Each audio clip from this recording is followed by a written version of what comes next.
Low carb, low insulin. Makes sense, right? Well, it isn't that simple. Insulin isn't just there to cover your food intake. Insulin levels constantly change throughout the day for various reasons, even on a low carb or ketogenic diet. And I would know because as a type 1 diabetic, I have to inject all of my insulin myself. Here's the thing. When people are on a low-carb diet and they try to assess their metabolic health, they'll typically look at a fasted insulin level. And that morning number is all they'll ever see.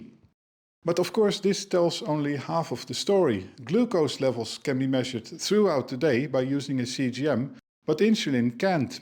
Unless, of course, you plan to spend the entire day in a laboratory. And that's not feasible for most of us. First thing to realize is that insulin isn't just for carbs, protein needs insulin too. So even on a keto or carnivore diet, mealtime insulin can easily make up 50% of your daily insulin needs. But that's not all. Insulin is released for a lot of other reasons. Let's walk through it. As a type 1 diabetic, I currently inject about 28 units of insulin per day. And a large part of it, of course, is used to cover mealtime insulin. Every time that you eat, during and after a meal, you'll get an insulin spike. And if it's a carb-heavy meal, this spike will typically last for about an hour. But if your meal contains a lot of proteins and fats, this spike, or bump I like to call it, can last up to 6 hours. That's important to realize. But already before you start eating, before you take the first bite, your body will produce a little bit of insulin and glucagon that will signal your liver to produce a little bit of glucose by breaking down glycogen. And a little bit of glucose is released in your bloodstream. And as a type 1 diabetic, I typically already have to inject 1 unit of insulin before I even start eating. Besides this mealtime insulin, your body continuously produces a little bit of background insulin throughout the day. And that is to cover the glucose that is produced by the liver by means of glycogenolysis and gluconeogenesis. And it is this background insulin that will largely determine the fasted insulin level that you measure in a lab test. But there's more. Whenever your body increases the production of glucagon or so-called stress hormones like cortisol and adrenaline, your liver starts to break down glycogen and release glucose in the bloodstream. And of course, you'll need some insulin to absorb the glucose from the bloodstream and push it into the cells. The first time this happens is before you wake up. A few hours before you wake up, glucagon production increases. Your liver starts to release some glucose in preparation for getting up.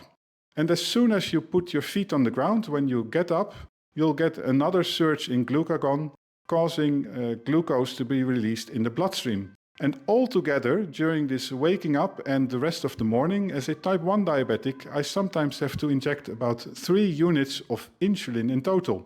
That's huge because that's about 15% of my daily insulin need. Another common occasion where this happens is during exercise, particularly when you perform high-intensity exercise. Stress hormones will go up and your liver will release a lot of glucose in the bloodstream.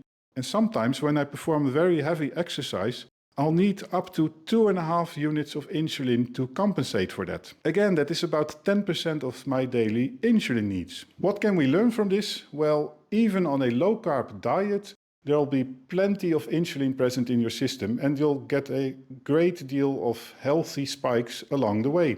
And this is important because having a few insulin spikes or bumps during the day will help to keep your thyroid happy and will signal your kidneys to restore a proper electrolyte balance. So what would happen if I were to switch from a low carb to a moderate or high carb diet? Let's say that I eat about 100 grams of carbohydrates a day.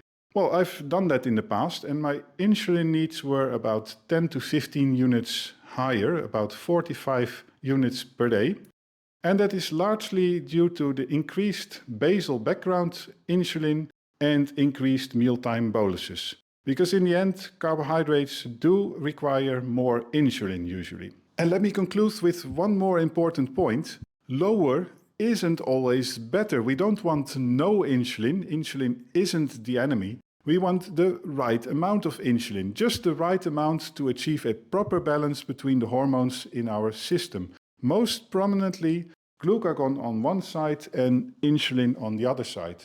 Glucagon produces and insulin stores, and it's your body that will tell you what is the right balance, given of course that you are following a healthy diet. If you follow a healthy diet and glucagon and insulin are in check, then this will properly regulate your blood glucose levels and keep your metabolism running.